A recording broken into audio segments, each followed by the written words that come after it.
तुम्हें बारान की उस डिजाइन की तस्वीर खींचकर मुझे भेजनी होगी। जो आप मांग रही हैं वो बहुत मुश्किल है या शायद नामुमकिन है। कल रात तक की मोहलत है तुम्हारे पास। ऐसा क्या है जो तुम नहीं कर सकती?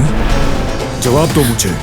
मैंने दिलान को एक जॉब ऑफर दी थी मेरे हॉस्पिटल में काम करने की। उस बारान कराबे नामी आदमी को किसी मासूम को मजीद नुकसान पहुंचाने की इजाजत नहीं दूंगी। इसका कोई जवाब है? बताओ कहाँ से आया है ये?